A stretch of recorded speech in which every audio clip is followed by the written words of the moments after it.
Welcome to the Always Better Than Yesterday YouTube channel. I am your host, Ryan Hartley. This channel is for heart-centered leaders just like you. I hope our time spent together helps you leave a heartprint where those around you are left better than yesterday. These interview sessions are sponsored by our great friends at Elevate Online Marketing. On episode 184, I'm joined by Dr. Michelle Johnston. Michelle is a management professor, executive coach, and leadership expert, helping leaders achieve results through meaningful connection. She's an award-winning professor studying leadership and business communication, and her research has shown a clear link between a team's effective communication and its positive financial performance. Earlier this year, Michelle released her first book, The Seismic Shift in Leadership. We have a great conversation about what it means to create connection with ourselves, connection with our team, and connection with our organizations. I hope you enjoy our conversation. Here is episode 184 with Michelle Johnston. Michelle, welcome to the Always Better Than Yesterday podcast. How are you? I'm great, Ryan. Thank you so much for having me. I love it. And one of the values that I have here at Always Better Than Yesterday is connection. It is like such a key component to this heart-centered leadership that we talk about. And I love that you've written a book that is all about connection. But before we get into the book, I'd love to know a bit about you and a little bit about your story to being someone who's even written a book about leadership and connection. Yeah, I felt like I found my passion when I was about 23 years old. I was in the master's program in graduate school at Auburn, and one of my professors led this course that drove all of us crazy because it was all experiential, and he didn't tell us anything. It was all about us doing and learning and exploring. And that particular professor, Larry Barker, he recruited me for a consulting firm here in New Orleans. And so that's how it all began. I loved adult education. I loved trying to be better with human dynamics and communication. And so it ended up, I stumbled kind of in the back door to becoming a professor because I was working for this management consulting firm. And I was so young that they said I needed to get a Ph.D. And I went kicking and screaming. I was like, why would you want to do that? Why would I need a PhD? But they both had them, and they thought it really helped, especially with credibility. And so I ran up the road to LSU. I got a PhD. Now all of a sudden, I'm not consulting at the time. I'm leading workshops, right?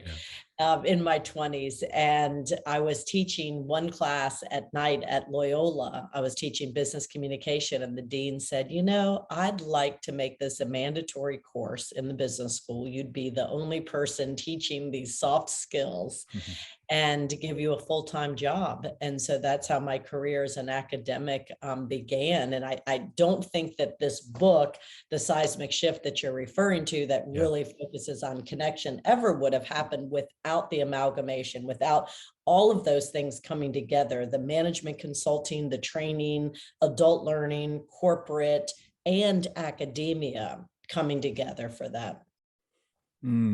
I love that. It's such a purpose-driven book. And I think that a lot of purpose is informed by, some of the pain that we've got to go through and some of the passion that we discover for these topics on the way. Where on that kind of sliding spectrum of pain and passion would you kind of state your experiences are driven from? Oh my gosh, that is such a great question. Pain and passion. I think that the reason why I felt compelled to write the book was because of the pain. Yeah. And it was only brought to my attention really when I was coaching. So years later, right? Now I lift my head up after publishing, get tenure, and I thought I wanted to be an executive coach. So now I'm out there coaching, and I'm 53 years old. So I was surrounded by the baby boomers who absolutely led through command and control. And the professors, my colleagues, and don't get me wrong, I didn't think there was anything wrong with it back then. I thought these people were rock stars. They knew everything. They were authoritative. I'm like, absolutely, wherever Hollywood leadership. Right, exactly. And so I didn't think there was anything wrong with it because that's what I was used to. So all of a sudden, I'm seeing, though, in the workplace, the leaders who were the younger leaders who were subscribing to that authoritarian, do it my way, and not creating cultures of connection at all. They inadvertently were creating these cultures of fear. And so I'm trying to coach them and they're getting pushed out of organizations. So that was my big eureka. Okay, there's a shift going on. This is no longer okay. And the pain was that I realized I had been that person trying to be that authoritarian leader in the MBA classroom because that's what I looked around and that's what I was surrounded with, and it was successful. But I hadn't been getting good teaching evaluations. And the dean brought me in. He said, I know you're capable of it. I don't understand what is the miss here. And there was so much pain in that because I finally had to realize I wasn't being myself. I was just trying to be what I thought would be successful, and it wasn't me. And it was creating this disconnection, right? And cognitive dissonance, trying to walk in every day and be somebody that you're not. Yeah. And so that pain released, and I finally gave myself permission. Okay, I have very different personality traits than a lot of what I'm seeing, and I'm just going to have to go for it. And Ryan, you will love this. So last night I did something that I don't recommend anyone doing. Is there's an app for students called Rate My Professor. Yeah. And I went into it and I thought, you know what? Because so much of these podcasts are about, right, owning your story and figuring out who you are. And I saw me through their lens. And so many of the students were like, oh, you got to take Dr. Johnston. You just have to get used to the fact that she's really peppy. Yeah. Did they give you feed forward? No, they didn't. It was like, okay, but if you can handle that peppiness, you'll be okay. And I think that I was so self-conscious for so long about that high energy that I just pretended I didn't have it. So out of the pain of trying to reconcile and come to terms like, this is me and it might not work, or maybe I'm just going to bring my full self to the classroom, and so be it if they find it annoying, but I'm going to do the best job and they're going to walk away having learned something. I love that. And, the book is focused around this, the topic of connection. And I love the way that you segment it around connecting first with self. I think, the start of being able to lead others is being able to lead ourselves. And so I love the way that you start with self, and then we connect with our team, and then we connect with the organization. And what I found really interesting is at the very start of your book, like your acknowledgement, your thank you is to the city of New Orleans. And it's a big thank you because you say that this is the place where you don't have to be perfect.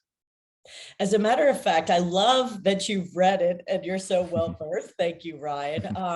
Yeah, who knew that this very imperfect city with this huge soul, right? There is music on every corner. I mean, it is just bursting with kind of a joie de vivre, a very different feel than a lot of American cities. And I fell hard for it. I think, because I had moved around every 2 years growing up in a corporate family. And so I was so used to going from suburb to suburb, the suburbs outside of Detroit, the suburbs outside of New York City, the suburbs outside of Washington, D.C., going to all these big cities in the suburbs, which were very cookie cutter to me. And I think because of having to move around so much, I just wanted to fit in, and I was just looking around how to adapt. And when I finally got to New Orleans, I realized it was so uncool to look like anybody else, to be a cookie cutter. Like, it was much cooler to totally be yourself. And this city embraces you if you love New Orleans and if you're authentically you. And who knew that a city would become a backdrop for research into the importance of embracing imperfection?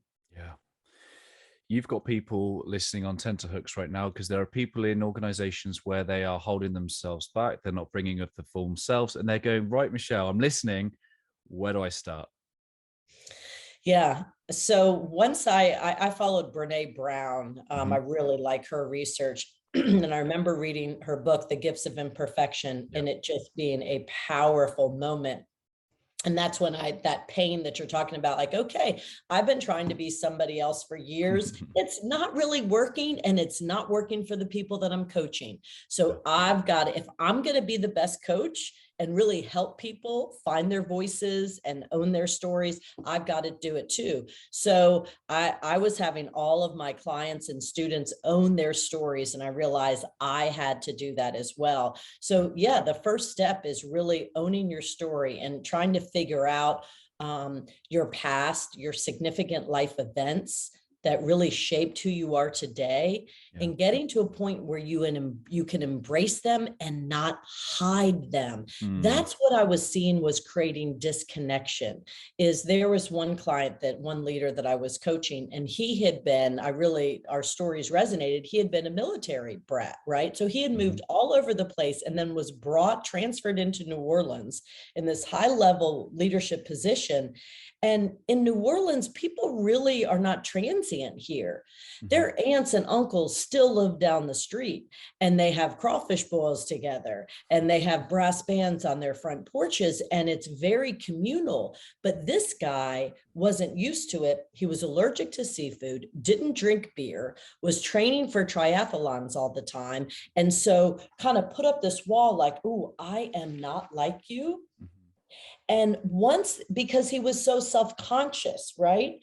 If you're hiding pieces of yourself, then you end up putting up a wall, and there's not really an opportunity for connection. So you really have to own your story first and making sure that you're comfortable. And so then I had to look in the mirror and say, gosh, I think for years I've had a wall up because I've just been on the surface trying to find commonality with people, but not really going deep. Because I was so self-conscious that I didn't have a home. People would say, oh, where are you from? And I would say, oh, where are you from? And they would name a city, and likely I had been, I had lived there. I'm like, oh yeah, I lived in Detroit, Michigan. And that was just to create commonality, but there wasn't any depth to it, right? So you really have to work. And once you own your story, which when I say own your story, it's really owning those significant life events that can be painful, that you can be self-conscious of. But once you own it, I'll give you a great story, Ryan. One of my students, we do this exercise in my MBA class, and he stood up. It was a stadium style classroom, and he stood up on stage. And he said, the story I'm going to share with you tonight is one that I have never shared with anybody but my close friends and family. That's good. He said, I'm from a very poor village in Honduras. He said, I got to Loyola on scholarship, and I'm eternally grateful. He said, being from a poor village in Honduras is not uncommon. He said, but what was kind of uncommon is that my grandparents lived with us. And he said, but again, really not that uncommon. We were very poor. But then when my grandfather died, my grandma moved into my bedroom. I was in high school, and I was sharing a bedroom with my grandmother. Only my closest friends knew. I was so ashamed. He said, and I definitely wasn't going to share that with anybody when I came to the United States to study in a graduate program. He said, but my grandmother just died. And he said, I wouldn't ever replace those years that I had with her. And I realized that's what made me, me, and I'm going to sing it from the rooftops. Wow. Freedom. I still get chills just retelling that story, because I just remember sitting in the audience and looking around, and you saw this. Two things happened when you own your story. Two things happened. He felt empowered and liberated because he'd been hiding this piece of himself. And as he's sharing it, like, this is me, and I'm proud now of that. Then the audience, the people in the room are like, I like you. I trust you. You're a good guy. So you can see that internal connection within himself, and then the connection all of a sudden you feel with others. Oh, that's powerful. Thank you for sharing that story. As you were referencing Brene Brown earlier, it reminded me of the quote that she says that you can't have true belonging if you have to change yourself to fit in. or something to that effect. And I think something can happen that's even worse than that, which is that we can become highly successful by changing who we are, which almost like is worse because it reinforces that who we are normally probably wouldn't have achieved these things. And then we become stuck in this version of ourselves that doesn't feel truly aligned. And then we get to that point of going, oh, I am so out of alignment and I am stuck. That's so wild you just said that, because I just interviewed Juan Martin for my podcast called The Seismic Shift. And Juan Martin is the global president of Kind Bars. He's in my book, fascinating individual. He's from the south of Spain, raised in a very macho culture.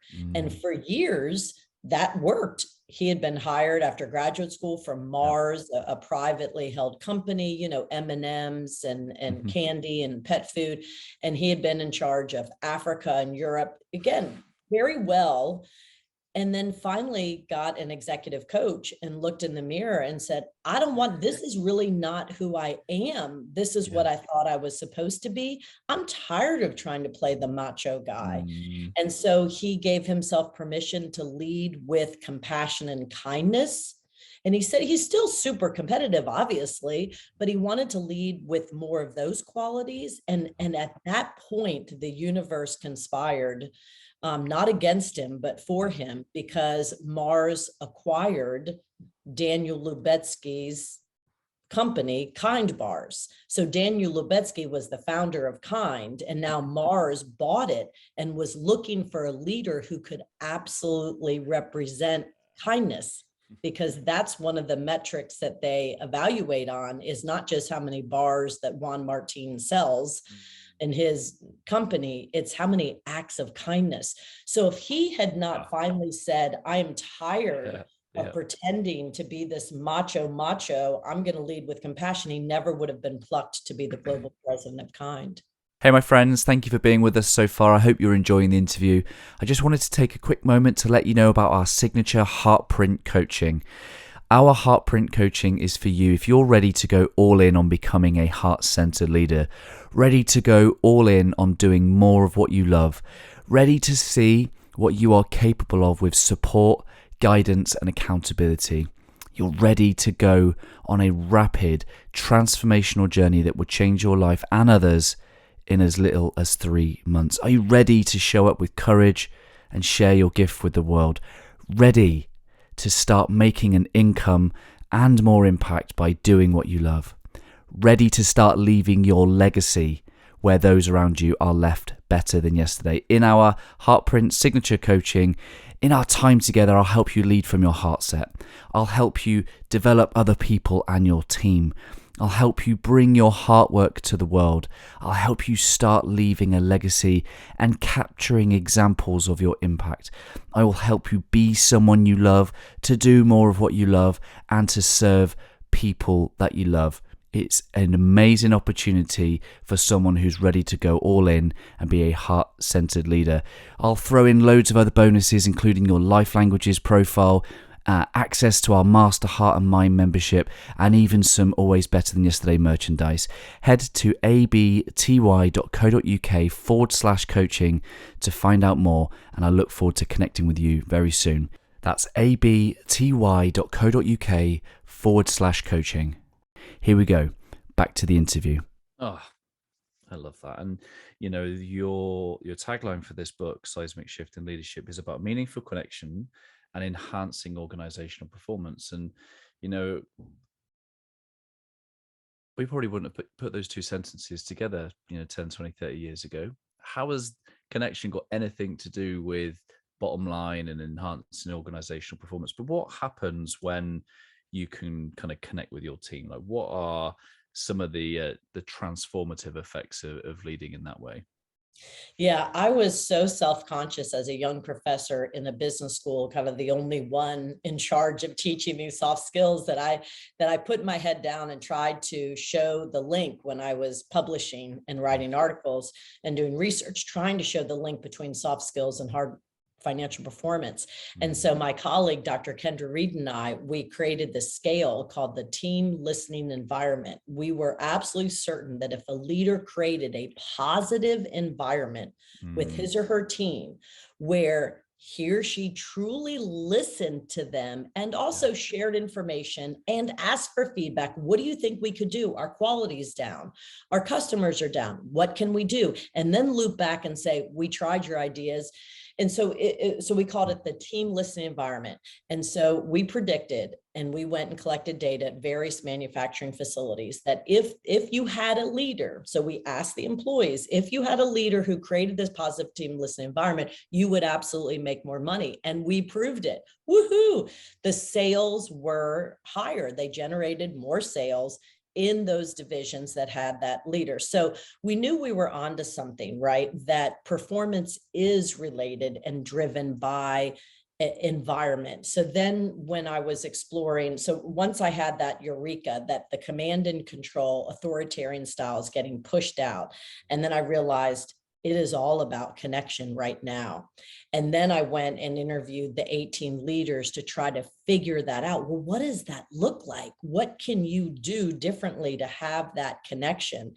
And what we are finding is that the leaders who are focusing on creating psychological safety and trust just by saying, how are you doing really? By showing their people. I'll give you an example. I was in Rome teaching this summer, my students, and one of my favorite leaders asks me to be a part of his monthly team meeting. And he'll say, well, why don't you do the connection exercise or the question in the beginning, Michelle? So this meeting at Rome time was at 9 o'clock on a Friday night. So you would think that I would say, I'm in Rome teaching, thanks, I'm fine, but I don't want to miss these meetings because they're incredible. He's the CFO of a large organization. So I show up at 9 o'clock on Zoom in Rome, and Pete, my client, said, well, so what question do you have for everybody to connect today, Michelle? And I said, well, it's 95 degrees here in Rome. And we were taking a very long, hot, little stinky bus ride today. And it kind of gave me this new perspective of how spoiled I am, right? Because I don't really do those things in New Orleans. We don't have big mass transportation. And it just made me realize, gosh, I take a lot for granted after that 3-hour, very hot, stinky bus ride. And I said, so let's just go around and hear about how people have been uncomfortable recently and how that changed their perspective. Ryan, we got the most powerful stories of health scares, of the Roe versus Wade had been overturned. And there was a leader on the call who said, I have to learn how to be more empathetic. It made me so, what do I do? How do I help my people? And it was just this one question. And we spent 15 minutes on Zoom going around hearing from everybody. And then all of a sudden you have this safety and trust and comfort, then you can accomplish your goals. Then you have that high performing team that really, really is cohesive. And that's what Pete believes in. He's like, I'm going to begin every one of my meetings, my team meetings, with that, because that connection is vital to be innovative. He said, right now, we've got to figure out how to increase revenue by 30%. How in the world are we going to do that without us truly being this cohesive team? And you begin by showing the person that you care about them, not just professionally, but personally. That's really powerful. There's an organization called the HeartMath Institute, and they talk a lot about the power of connecting beyond the intellect. When we connect with those around us at a heart level, kind of electromagnetic kind of frequencies, it's a bit hard to get your head around. But the research said that the All Blacks, when they do the haka, they've got almost an unfair advantage because they're doing some form of ritual that connects them together beyond the intellect. There's no language involved. There's no words. It is when the birds flock together and they're in a V shape, it's almost there's something happening where there is a connection between people that goes beyond the intellect. And I've really come to believe that we have a heart and we have a mind. And I think so often everything that you're talking about, it's not as much as it can be a strategy, it can't start as a strategy. It has to start with a leader with a heart for connection to begin with.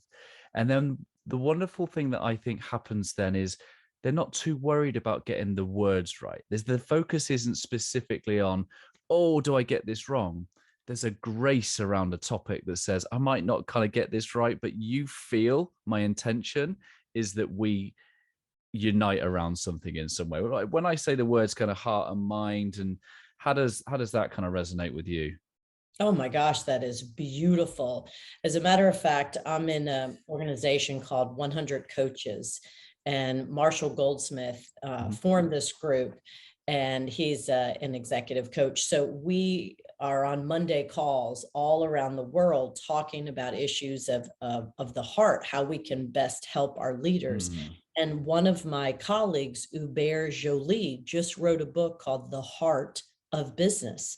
And he was the CEO of Best Buy. He took it on when everyone said that Best Buy was absolutely going to go bankrupt and there's no way he could save this company. And he said, I'm going to figure out how to save it. And he went into it as a former McKinsey guy, super analytical, very serious. And then by getting on the floor and spending lots and lots of hours just trying to learn the business and learn the employees and truly listening, he realized if we have to turn this company around, it's got to be through the heart of the employees and through the customers. And so he wrote an entire book, and he turned around Best Buy. Now he's at Harvard teaching, and his book is called The Heart of Business. And I absolutely believe with what you're talking about. And one of the other key words, Ryan, that you mentioned that I'm just now learning more about, or actually just putting the name to it, what I'm seeing is ritual. Yeah. So what this client of mine does is his ritual is, I don't care if we're losing $100 million right now, my team meeting is starting with a question because I care about you. And that ritual is something, you're right, that now everybody knows what to expect. And there might be somebody rolling their eyes like, I really don't feel like doing this right now. I've got a lot of work to be done. But then you can see afterwards, just through their body language, that they're more relaxed. So yeah, I think trying to embed heart and connection into work and make it a ritual, I think we're onto something for sure. Yeah, and in your third section of your book, you talk about connecting with the organization and a positive culture. And I think some of those things can become hallmarks of cultures, can't they? Because I think human beings are primitive beings that we kind of look around to each other to go, how do I behave here? Like, what does it take to be successful here? And, those sorts of things that we do, they're almost like reinforcing our identity and as an expression of who we are and how we behave. Yes. And I just saw, you're going to love this, on 60 Minutes the other night. They did interviews with Ted Lasso and the actors on Ted Lasso. He's my fave. Oh, mine too. And so they were asking Jason Sudeikis and everybody there, they said, so what's going on here? You're really pushing positivity and kindness. And the actors said, yeah, we want to get rid of the toxic masculinity that typically is found in locker rooms, and show that if we can do it, even though it's fictitious, but if it can be done in a locker room for a soccer team, then you better believe that you can do that in in a more traditional company. And so people are just yearning to be able to actually work for a place that demonstrates kindness and positivity. So this seismic shift that I was witnessing right before the pandemic, and then held on to my book, called my publisher and said, I cannot publish a book on connection when the entire planet Earth is now in lockdown and no one's connected. Yeah. And they said, how long do you could have won? Yeah. They said, how long do you need? I said, I don't know. So I took the whole time of the pandemic, I went back to the leaders and had additional interviews and said, what in the world are you doing? How are you connecting in a time of crisis? And got really rich data. And now we come out and then publish the book. Now we're coming out of the pandemic, and employees are telling us through the Great Resignation, enough. I want to work for a company, an organization that I feel good about, that I feel like they're paying me what I should be paid, that I have the flexibility, that I don't have a jerk boss. I don't want to work for an abusive culture anymore. So we're now, I think, to this tipping point where employees have more power than they've ever had before, where they can finally say, yeah, I'm not doing that anymore. Yeah. And we, the leaders, and I'm coaching these leaders of organizations, are facing these labor shortages, saying, whoa, I might need to change in order to recruit and retain the talent that I need. Yeah. I don't know if you can see, but this quote over the side of my shoulder, it's, I believe in hope, I believe in belief, Ted Lasso. I don't know if you can see that. That's that. But one of your chapters is all about servant leadership, and I think that where was I going to go with this? I think a leader that postures their heart on their people sees that individual that there's, because here's the thing, back in the police, right? I did 13 years in the UK police service, and hierarchical command control. I know exactly what you're talking about.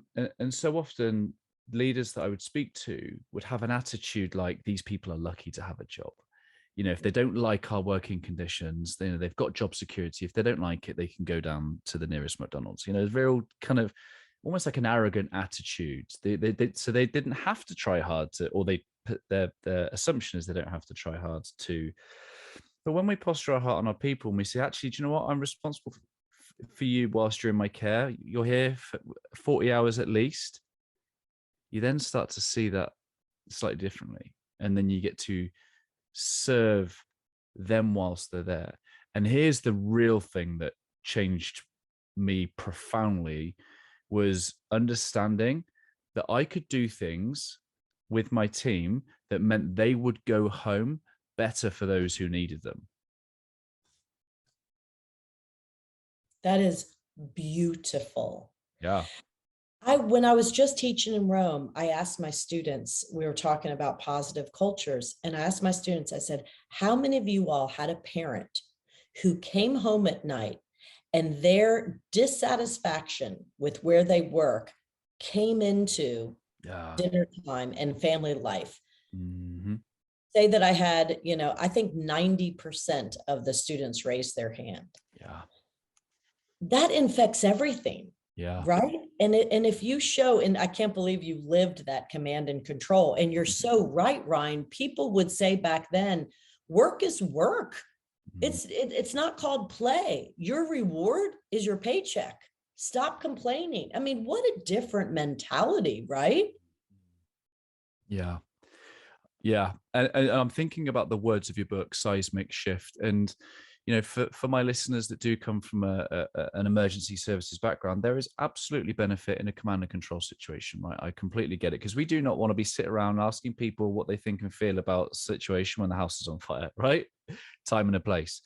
And that's what comes to my mind when you say seismic shift, is that, we've got organizations like the police service that needs to transform. They've got, far outdated processes, procedures. They're trying to transform their organization with an out-of-date leadership toolkit. And I think you're obviously well on to that, because you've written a book about the very thing. You are absolutely right. We still need processes and procedures, particularly for the first line responders, right? The emergency responders. You need all of that. But it's how you lead. You stay with processes and procedures, but it's how you show up as a leader to show that you care about the people in those conversations between first responding, right? I mean, a lot of my clients are CEOs of hospitals.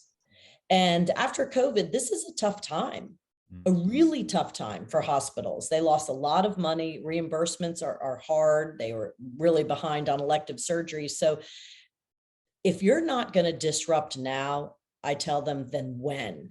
I'm taking them through lots of exercises of what does patient care look like and how can it look different?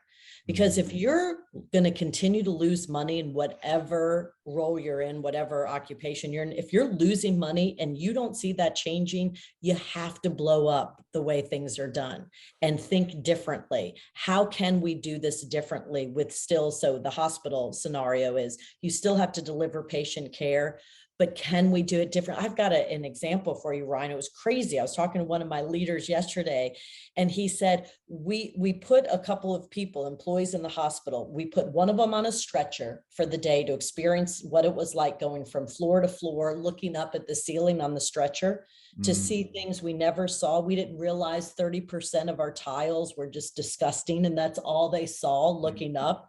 We put one of them in a wheelchair and have them really experience that. And we, without even realizing it, we have people check in on the first floor, but then they have to immediately go up to the third floor and then on the sixth floor, and then to exit, they're on the seventh floor. And it's just always what we've done. Yeah. And until our employees said, why? That was miserable. Why do I have to be transported? And he said, so now we're going to do things differently. But sometimes it takes, right, a seismic shift like the pandemic to really disrupt. Yeah, I love that imagery of, and so when we used to do some of the organizational development stuff here in the police, we were trained in something called systems thinking, and one of the philosophies in that it's like agile, it's similar thing, waste and efficiency in that, and one of the principles was called get to the Gemba, which is like an African proverb, which is about go to where the work happens. And I think that extends far beyond, program and project management, and it goes throughout leadership. Because if you want to know how to serve people, get to where the work happens. And I think what you just articulated is such a great visual representation. Because if you want to serve things and make things better, adopt their perspective, and you'll see exactly what to do or how to be able to do it, right? Walk a mile in my shoes. That's exactly right. Wait, so the get to the gumbo, do you mean gumbo like gumbo? Gemba, Gemba, Gemba. Gemba. And Gemba refers to work, get to the work, or? Yeah, I think get to the source. Get to the source. Yeah. So the message for leaders is get to where the work happens. Yes. Yeah. Yes. Powerful, right? Totally powerful. Yeah. And I love it that, again, and one of my clients is Qualcomm, and I was out there, the chief marketing officer of Qualcomm, his name is Don McGuire, and he was just voted by Forbes as one of the most influential CMOs out there. And I'll give you an example as to why. So he was all about, Qualcomm is high tech, right? And their motto is actually connectivity. They're all about 5G and artificial intelligence. And so he hired me. He said, I want to do these big idea summits. He said, because so many of our people were hired during the pandemic. They've never met in person. And it is time to just innovate. Let's innovate, Michelle. I said, great. So you're telling me these people haven't seen each other in person and you want to innovate? He said, yeah. I said, well, then you got to connect. He said, whoa. I said, you got to go slow to go fast. He goes, but I want to go fast. I said, you got to go slow. So we had 2.5 days with all of his leaders. And it wasn't until really the final half day did I say, okay, now go big and innovate and disrupt. We spent so much time getting to know their stories, their significant life events, taking personality tests, really building these teams that had not seen each other in 2.5 years. And some of them have never met in person. And I kept saying, trust me. And then patience. And then he let it go. And they have disrupted everything. It is so fascinating. Even he's like, even the way we work. Yeah. So now they have no meetings Fridays. No, they don't have meetings on Fridays, just so that they can be productive. And that was one of the things that came out of it. He's like, I want you to reinvent everything, because if not now, coming out of a pandemic, when? Isn't that cool? But you know, here's the ironic thing is that as a human being, we know that we get our best ideas in the shower. When we're not doing the thing, when we're not actually trying so hard to force it. So intellectually, we understand that we might need to slow down because, you know, I guess even with the, I guess not many leaders that have an awareness of kind of the inside of the mind, but when we're busy and we're rushing and we don't have that psychological safety, we don't have access to the front cortex, which is the reasoning, logic, problem solving. I need to do some research into that, Ryan. Yeah. You are so right. When we as humans don't feel psychologically safe, when we're not feeling like we can trust somebody, then our best mental acuity is not being used, right? That is fascinating. Yeah, the capillaries shrink, which means the blood flow doesn't go to the prefrontal cortex, meaning we become more stupid. Meaning we're still operating in fight or flight, probably, yes. because we don't feel comfortable. Yes. That is fascinating. Yeah. So we have to, so a great leader will make people feel safe and connect at a heart level, because there's 8 of all the connections between the heart and the mind, 80% go from the heart to the mind. So if you can convince the heart that they are safe, they have all that they need, and they are welcome and that they belong, the heart tells the mind it's good. Go do what you do best, which is to figure out and solve great problems. Can we write our next book together? Let's do it. I mean, I did not know that stat. And this is all making sense with all the research I've done. Yeah. So when I talk about that meeting at 9:00 in Rome that I wouldn't miss, it's because Pete makes everybody feel comfortable and they will walk 10 miles, right? Without shoes to do whatever Pete wants because of how he makes them feel. Yeah.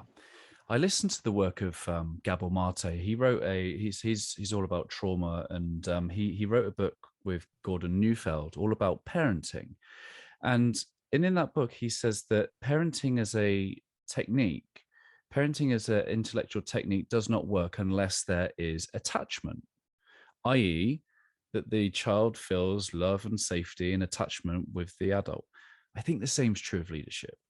I think leadership as a strategy and as a tactic is less effective unless our people know that we care and that they're safe around us. You are so right. One of the leaders who I saw get pushed out created cultures of fear. And even on Zooms, he would just put people down if they missed a number or got it wrong. Yeah. And that is exactly right. His employees didn't feel safe. And when I conducted a focus group with them to kind of get the data of what was going on, they were experiencing horrible health effects. Yeah. And horrible stress because they had this anxious attachment to this leader. They needed the leader, but they never felt safe and they weren't performing at their highest. Yeah. This is all fascinating. You're so right. And, you know, and I guess that kind of links to John Maxwell's work where he says that the lowest form of leadership is following because I have to, because of your status and your position. And I guess what we found out with the Great Resignation is that people have found another way. I don't have to follow you anymore. I love John Maxwell. You are so right. Well, tell me again that stat, 80% of the heart, what goes to the brain? So of all the neural pathways between our heart and our brain, 80% of communication goes from the heart to the mind. Nuts, isn't it? So you're at your highest level of performance when you feel the safest and when you feel that there's connection. So safety and connection are correlated for sure. Yeah. And when we're deconstructing connection as well, we also have to recognize that it's not just asking the question, how are you doing really? Or tell me about a time when you've been uncomfortable, or tell me about a mistake you made, because I want you all to be innovative. And for to be innovative, you have to make a mistake. So it's, all these questions can really add to what you're trying to accomplish. But when you think about it, it's not just asking the question, right? But it's truly, this is my definition of meaningful connection. It's truly making sure that your employees are feeling seen, heard, valued, and appreciated. And as a leader these days, you really, at the end of the day, if you want to do some self-reflection, that's all you have to ask.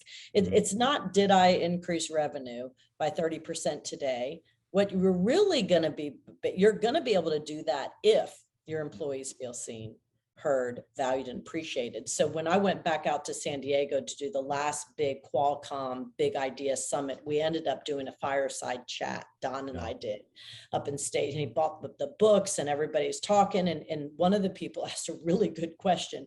He said, Don, so you're telling us that as leaders to be successful right now, we need to make sure we're connecting with our people. But is there a metric that we have so that we know whether we're doing it? And Don said, you're right. No, we've got an engagement survey, but I don't know if that tells you. So that's on my to-do list, Ryan. I want to create a quick and easy metric, right? Quick and easy assessment that leaders can give to their people, asking, do you feel seen, heard, valued, and appreciated, so that I know that I'm connecting with you? Yeah, and I guess the clues in those questions will be informed by what you said earlier, which is that, you know, for me to feel seen and heard, well, you have to know the whole of me, not the one that can make you money, not the one that could do the performance. Exactly. It's show that you care about me as a person. So after this fireside chat that I'm referring to out in San Diego, you know, Don gets off the stage, I get off the stage, and there's a line of people.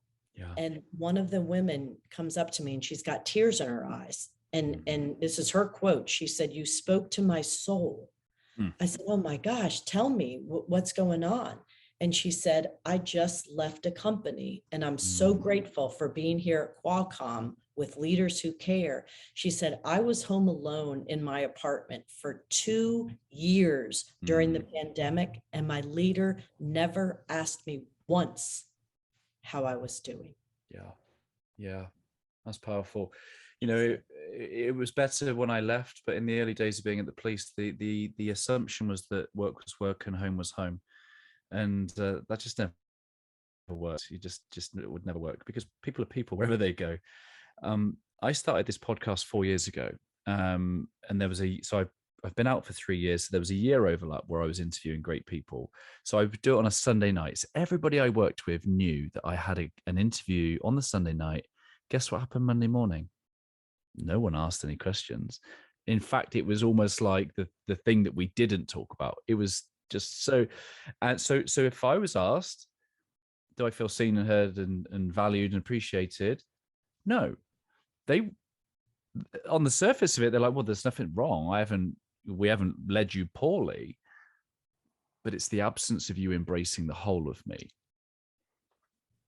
That is exactly right. Say that again. It's the absence of you embracing the whole of me. Yeah. That was it. You know, I was fortunate enough to be part of a conversation with Patrick Lencioni. He was on a podcast, and I got to ask a question.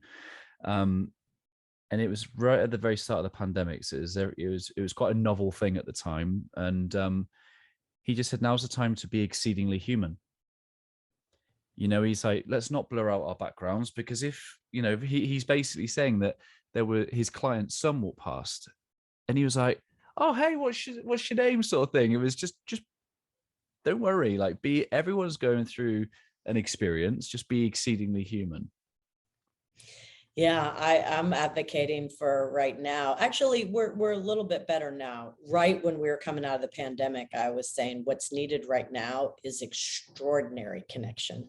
It kind of correlates with exceedingly human, right? We need extraordinary compassion and connection right now. I feel like things are normalizing, and we can kind of go back to just saying meaningful connection. Just give me some meaningful connection. We don't really need extraordinary, just meaningful connection. I do think we're normalizing a little bit more. How are things over there? Do you feel like things are getting back and it's more normal? Yes, in terms of the health side of things, in terms of the government and their disconnect between their values and their behaviors that they demonstrate whilst in office, that's a big sore point, as well as then the impending cost of living, and so there's an undertone of still instability, but it's more financial based than it is health-based is my perception, at least. You're absolutely right. Yeah. I really like that one of your sections is about own your calendar. And so many people that I work with are very, very high degree of personal responsibility. They're really, really hardworking. But it also means that they play Tetris with their calendar. They almost see that every bit is a block to fill, right? How do you own your calendar? Yeah, so that was one of the most surprising chapters in my book, Ryan. I didn't see it coming when I sat down with Warner Thomas, who's the system CEO of a huge hospital system. And I said, tell me about how you think successful connection looks like at the organizational level. He goes, oh, you got to own your calendar. I said, no, I'm asking about connection. He goes, how else do you connect with the key stakeholders in your organization? You do it through your calendar. I said, okay, so tell me more about that. And so he kind of walked me through that process, right? That we now all know, but I hadn't really heard it articulated out loud, that first you have to identify the key stakeholders. Then you have to identify on a daily, weekly, monthly, quarterly, annually, who do you need to meet with, how often, right? Is it one-on-one? Is it in a group setting? Is it weekly? Is it bi-weekly? Do you do a town hall quarterly? He's like, I need my people to have all of this. And he said, it drives me crazy when my high-level leaders come to me and say, I don't have time because I'm in meetings all day. He said, but you have to own your calendar. That's on you. If your meetings all day, then make them 30 minutes rather than 1 hour. Delegate to somebody else to go to the meeting rather than you. Do you, and then he said, what also drives me crazy is when people say, I don't even have time to eat lunch. He said, it's up to you to block out that 1 hour for lunch because that's important to you. When people say, I don't have time to exercise, you embed that time every morning from 7 until 8 to exercise. So I've learned a lot from him. One of the other things that he says, whenever I talk to him, I say, okay, I'm coaching one of your highest level leaders. Do you have any advice? He said, I'm paying that person to strategically think. I'm paying that person for their brain power. Please make sure that they're embedding time in their calendars for strategic thinking. So I got off a call last evening with one of my highest level leaders. She's amazing. And she's at the beach right now on vacation. And the 2 weeks before her vacation were the vacation block at the company. So she didn't take vacation during those 2 weeks, but she said, she sat, told her team, I am not scheduling one meeting with you all. We're not having one-on-ones, team, nothing, because that's a vacation block. And even if you don't take a vacation, use it to think. That's brilliant.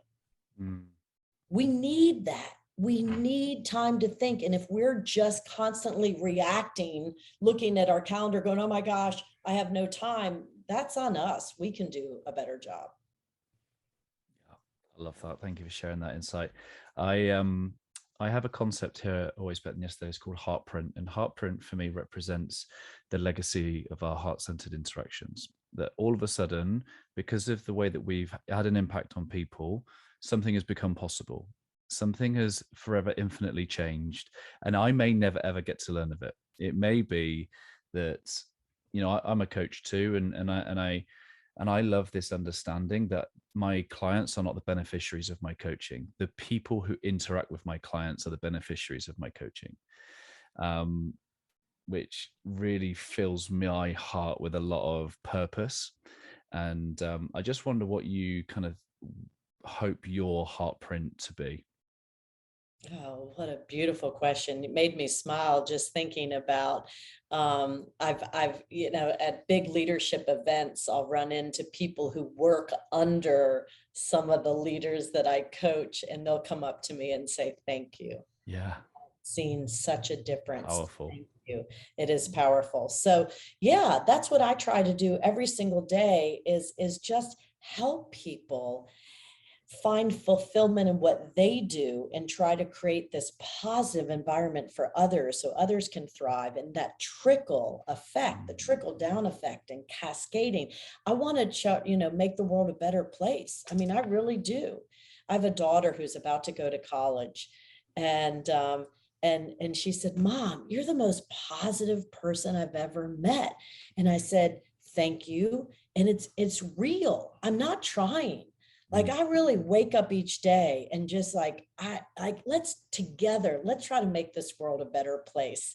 And if I can just continue to have effects on whether it's my daughter, hallelujah, right? And she can take some of that as she goes off to college, or the people that I'm coaching. But that's really why I ended up writing this book, Ryan, is because my sphere of influence at the time was pretty tiny. I was only influenced maybe 120 students, maybe 20 clients.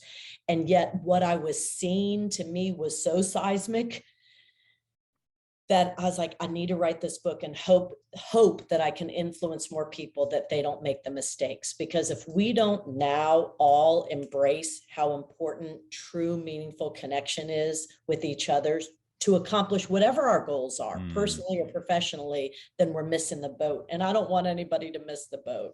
Yeah. When you just shared with me that feedback your daughter gave you, I'll tell you what I visualized.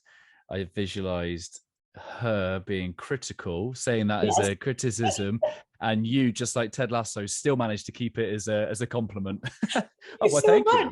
Sweetheart. I love you too. You're a backhanded awesome. compliment. Absolutely. Made me smile. Look, I've really enjoyed this conversation. I'll share all your good links in the show notes so that people can go get their own copy of the book. I highly recommend it, and I'll be honored if you'd leave us with a final thought from your good self. Oh, absolutely. If you could just show somebody today that you care. When I asked Juan Martin, how he's evaluated, he goes, well, our goal was 250 million acts of kindness this year.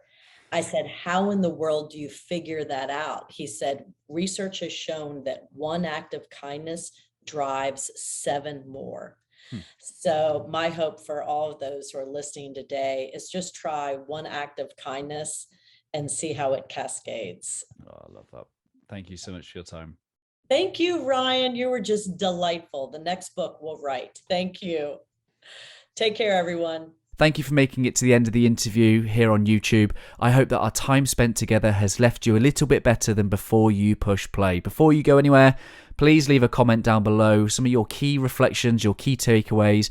I love hearing from you and what this conversation has inspired in you. Let me know what you're going to do as a result of this conversation. I will be back next Wednesday, where I will share another inspiring guest. To make sure that you don't miss that, please do subscribe, hit the bell, and you will be notified as soon as it goes live. If you're curious to know how I, through Always Better Than Yesterday, can serve you, your team, your organization, please do visit alwaysbetterthanyesterday.com, and it will be my honor and privilege to help you in any way I can. Keep leading, my friends. I've been Ryan Hartley, host of the Always Better Than Yesterday podcast here on YouTube. Always love.